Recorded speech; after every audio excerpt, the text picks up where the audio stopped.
Well, since that time, New Yorkers have stopped me and basically have accepted my loyalty to the Cubs. They've said, if you're a fan, you're a fan. You're not a fair-weathered fan, you're loyal, that's good. That's a good thing. However, they've debated my loyalty to deep dish pizza. And some have just stopped me and said, hey, it's more like a lasagna. It's not really a pizza. But I have never met a pizza that I don't like. So I look forward to continuing that debate while living here. Last time when I walked out here, I still had not had the opportunity to see these beautiful murals behind you. They have some famous New Yorkers and saints, first responders. There's immigrants from past and present. And after our press conference, I just spent some time looking at them, admiring them, and reflecting on them. And as I looked at them, it just reminded me of my own family, immigrants who came here from Germany and from Ireland and from Poland. And it also reminded me of people I've met along the way during my time in missionary work in Latin America. What it reminded me of is that people still look to that golden door for hope and for opportunity here in the United States. I just today want to give you a quick preview of what you might expect and what you're going to see at Vespers tonight and at the installation Mass tomorrow. Tonight, in her wisdom, the Church gives us a time for prayer. Tonight is not a time for setting an agenda or me promoting my vision, but it's a time to ask for God's blessing in prayer and doing so together. Tomorrow at the installation Mass, the themes of my homily are going to highlight gratitude and the mission of the Church. You're going to notice that I will reference a number of times Pope Leo XIV. I will strive always to be obedient and respectful to him and also collaborate with his vision. I'm going to talk just about being a church who's made up of missionary disciples who want to go out and make disciples and also to pass our faith on to the next generations. I'm going to talk about a church that builds bridges, goes out to the peripheries, engages the world, and lives her mission, a missionary church. These liturgies that we're going to be participating in the next couple of days have been planned by some wonderful and talented people. And most of the decisions of what you're going to see were made by them. They've spent a lot of time, work, and energy on them, and I'm grateful to all of them. One of the questions they asked is, what would you like to see in these liturgies? I said, I want them to be prayerful and holy and dignified. I also want them to be joyful, but not triumphant. And then I also asked to make sure that we include some Spanish in it, to make sure they're bilingual, based on my experience in my priesthood of 31 years of having this important community as a part of my life. Hablando de español, cuando predico en español, pues bilingüe, mucha gente ha notado que siempre empiezo en español y luego sigo en inglés. ¿Y por qué hago eso? No es porque yo creo que la gente hispana no entiende inglés o no habla inglés. La mayoría sí entiende todo. Yo empiezo en español simplemente para comunicar al mundo que la comunidad hispana es muy importante en la vida de la Iglesia Católica. Y también es una manera para brindar mi respeto, la dignidad y el cariño que tengo para la comunidad latina. Speaking of bilingual, tomorrow's first, at the Mass tomorrow, the first reading is going to be proclaimed by a man by the name of Samuel Jimenez Correas. I chose him specifically because he represents a specific part of my life. I met him at the mission in Central America in El Salvador, where I lived for 5 years. And there's actually a book that's written about his life. It's called Do Not Discard, written by Marlene Byrne. It's a story of faith, perseverance, goodness, and tenacity. Finally, I would like just to point out who is going to be gathered at these liturgies tomorrow and today. I hope that you notice that at these services, there, of course, is going to be Catholic hierarchy and clergy and religious and laity. There are going to be many representatives from the many New York faith traditions. Plus, we'll have people from government, business, labor, service, education, first responders, the arts. In other words, who's going to be there? Everyone. Everyone. To quote Pope Francis when he would say, who's going to be there? Todos, todos, todos. This is good because New York is a place where the whole world lives and calls home.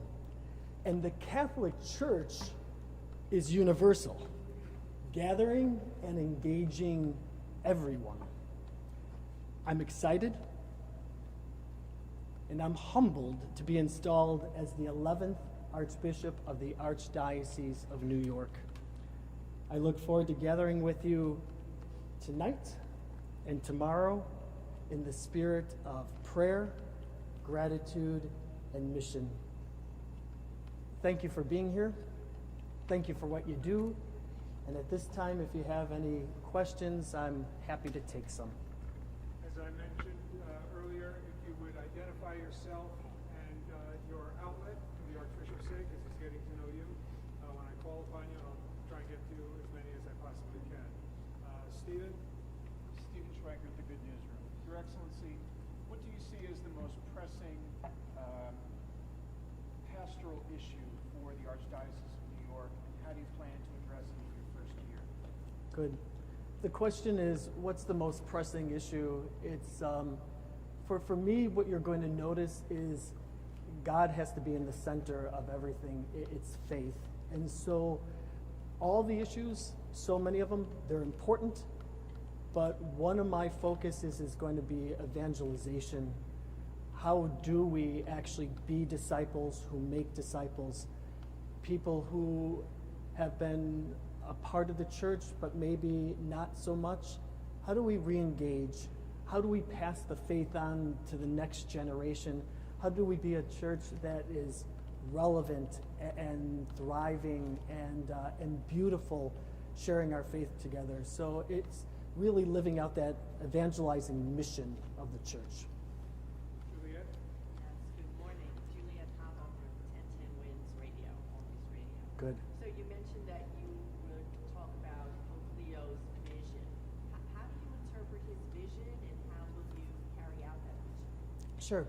And that's a little bit about what you're going to hear today, but he's talking about a church that's engaged in the world, that builds bridges, that has a living faith that is strong. And with those basic messages, I'm just going to build on them. And what you've noticed also about Pope Leo, which I think is a very good thing, is he tends to listen more than he talks. And I also want to follow his model. I want to listen to what he says, understand it, reflect on it, pray about it, and then say, how am I going to help lead and interpret this for the people of God here in the Archdiocese of New York? Maya King from New York Times. You're being installed at a new moment in the city's politics as well. I'm wondering if you've spoken yet to Mayor Mamdani or if you've been in touch with City Hall. Good, thank you for that. The question is the relationship with politics, and if I've spoken to the new mayor. The new mayor and I have not had the opportunity to speak yet, and I'm sure that I will soon have that opportunity. I look forward to meeting him and getting to know him. What I'm going to also be saying tonight is what I'd like to do as the Archbishop here is understand that in politics, in government, there are going to be things that we disagree on. There are. But I'd also like to make sure we pay attention to what are those things that we can work together for the common good.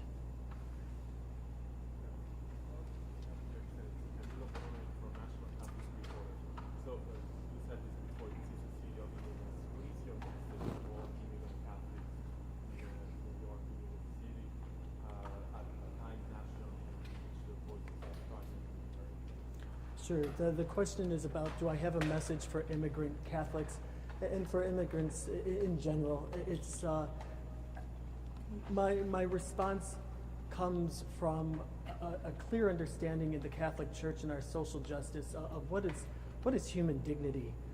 My message is how do we treat each other with respect? How simply do we see each other as brothers and sisters, and use that as a foundation for everything else. Fernanda? Armando, buenas noticias. Que nos diga en español el mensaje obviamente para los hispanos aquí en Nueva York. Y aparte, si nos puede explicar en español de la persona que hará mañana la primera lectura. Sí, pues mañana en la primera lectura hay un hombre que va a leer que yo conocí en El Salvador. El razón que yo escogí a él es porque él es parte de mi vida, de esta misión que yo tenía en Centroamérica. Yo dejé mi corazón allá en Centroamérica y él está representando una parte de mi vida que es familia, que es cariño, que es amor. Entonces, es un gusto, honor tenerlo representando no solamente él, sino una comunidad, una familia hispana de Centroamérica. ¿Y el mensaje para los hispanos? El mensaje para los hispanos es simplemente que los quiero mucho. Ha sido un honor caminar con todos ustedes y en este arquidiócesis vamos a seguir caminando juntos como hermanos y hermanas. Joe? Bishop Hicks, welcome. My name's Joe Charles from Channel 7 here in New York. Good to meet you. You're coming from a suburban, rather smaller diocese in Joliet, where you preach to the faithful of about 500,000.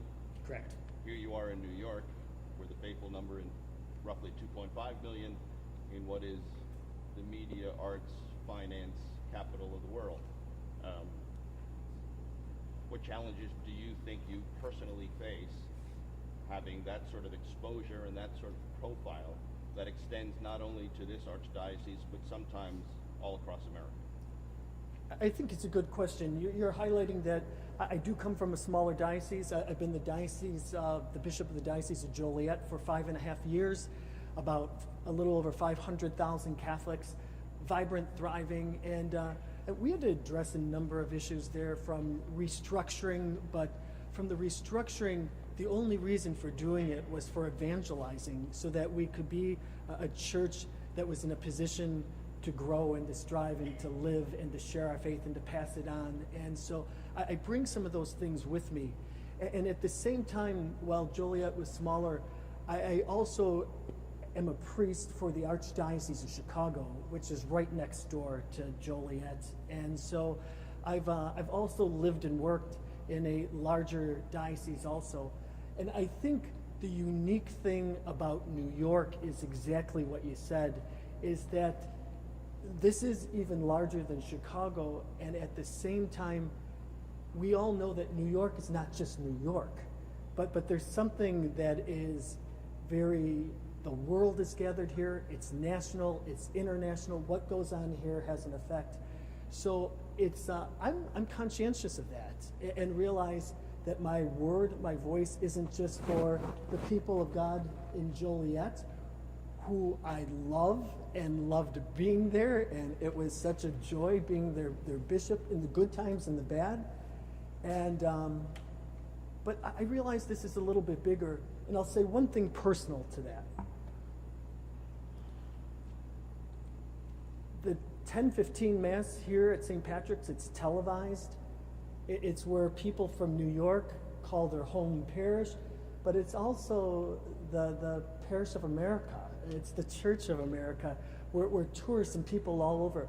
I'm looking forward to that. I enjoy preaching, so preaching is something that I like in my ministry, and I hope as I develop my voice here in New York that it's going to be one that reflects the gospel of our Lord and Savior Jesus Christ and his mission that he's given to us. Thank you. Andrew Siff from WNBC, Archbishop designee until tomorrow. Among those who are attending your installation are people you've known for 30 years or more, including someone I know, Tim Hintz, Yeah. who I believe you performed his wedding in Mexico Correct. at an orphanage. I just wonder what it means to you to have some of those decades-long relationships right here in the audience at the installation, and whether that has helped keep you humble as you've moved on in your journey in the Catholic Church. So just who's going to be present and who are those people? You're right. I've been blessed with amazing family and friends. I have hit the lottery with my parents. My family were close. They're going to be there with my friends that have journeyed along the way. One thing that the majority of my friends will say about me is I like staying in touch. I like those relationships, and they do bring me joy. They're one of the greatest gifts I have, the relationship I have with my family and friends, and at the same time, they do keep me humble. It's they don't go around and call me Archbishop and Your Excellency. It's they've known me forever, and some of them who are going to be attending, I went to grade school with. You know, I grew up. As you know, I grew up 14 blocks away from where Pope Leo grew up, and in our neighborhood, some of my grade school classmates are going to be there too. So it's a joy. It's just a great joy having them all there. A And great by the one. way, Tim says your Cubs fandom is real. Correct. He's real, and yeah, and he's a great guy, and he'll be there with his wife. And I did celebrate their wedding for them in Mexico.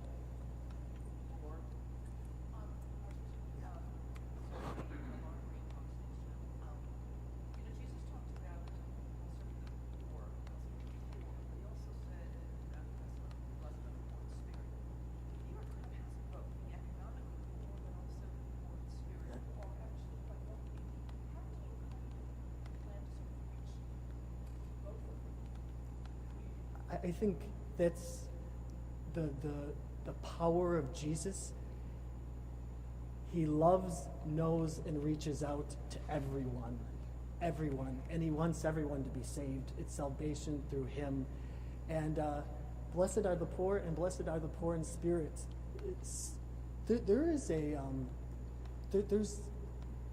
There's sometimes we all notice in our culture and our society a spiritual poverty, and that needs to be filled also. Some of that black hole, that void, and Jesus is the light in the darkness. He's the answer, and so it's the beauty in the Catholic Church is we need everyone all working together for the road to salvation, following His message, and it's and your question is a good one because it's not that one or another, this group or that group, or who is the Lord choosing. He calls all of us, and we are all part of this great mission. Okay, so I have two more, Tony. Excellency Tony Aiello, CBS News, New York. You've been ordained a deacon, ordained a priest, consecrated as a bishop, and installed as a bishop in Joliet, and now you're about to be installed as Archbishop in New York. What's your mindset as you reflect over this kind of a physical journey that you've taken, and what do you think will be going through your mind tomorrow? You could project as you take the seat on the cathedra and officially begin your service. I would answer your question in one word, and that's providence. That God has a plan for all of us, that there's a providential plan. And what I've realized is at the time, I might not realize it, but God has been preparing me, God has been preparing you for the next steps of life. And God is always with me, God is always with you, God is always with us. So I really see that through it all, I might not have been cognizant, I might not have realized it. God has been preparing me along this way for this moment and for the future. And my job is to trust Him, to continue to trust Him. Simply trust, surrender, put my life in His hands, do what He asks me to do, hopefully without fear, do so with some hope, and follow the Lord. I just want to trust Him and follow Him and continue to do God's will. One quick follow-up. There is a Grant Hicks listed in the program tonight. Is Sure. that a nephew? Grant is my oldest nephew, and the whole Hicks family will be there, and he's the one representing it tonight by doing the reading. And then you're also going to notice that tomorrow will be my brother, my sister-in-law, my cousin, and her husband bringing up the gifts. Hi, myself and Cynthia. You are going to be the shepherd for more than 2 million Catholics here in the Archdiocese. What is your message to the faithful who are so excited to welcome you here? Yeah, you're asking, the faithful are excited about receiving me. I'm excited about becoming their shepherd.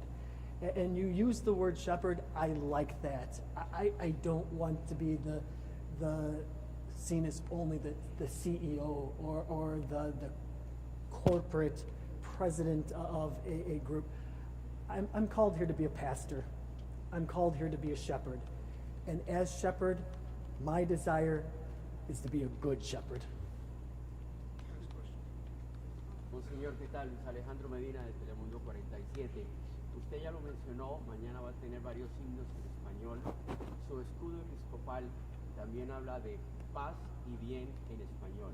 En medio de estos momentos que viven los inmigrantes, que vive la comunidad de miedo frente a lo que está pasando con la inmigración, ¿cómo los va a acompañar usted como nuevo líder espiritual de la Iglesia en Nueva York? Yeah. Usted está hablando un poquito de mi lema, que es paz y bien. He's asking the question of my motto. It's peace and all good things, but it's written in Spanish. It's paz y bien. It comes from St. Francis of Assisi.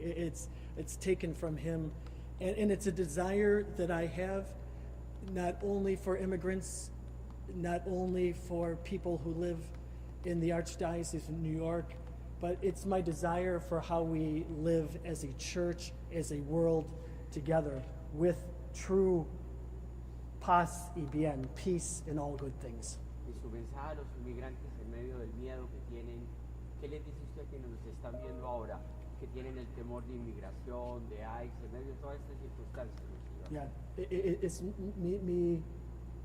mi mensaje para todos es el mensaje de paz y bien, es que entre el miedo, los problemas, como estamos arreglando todos los conflictos, poner fe en Dios, seguir adelante, pero con verdadera esperanza también, y también ser ejemplos de cómo tratar el uno al otro como verdaderos hermanos y hermanas, porque así tenemos que tratar todos, no solamente un lado a otro, pero todos hermanos y hermanas juntos. Gracias. Thank you very much, everyone. Appreciate it. Thank you. Can I just end right here? He's saying goodbye to you, but I would just like to say thank you for being here. Thank you for the work that you do. I do want to work for the common good. I want to work for the salvation of souls. I'm happy. I'm excited to be here. Having you here together present, I'm grateful, and look forward to getting to know you If I can ask for one thing, please pray for me and know that I'm praying for you. And I ask God to bless you today and always. Thank you, everyone. Thank you. Thank you all very much. Appreciate it. See you, many of you back here tonight. Thanks, everyone. Thank you. Thank you. Thank you.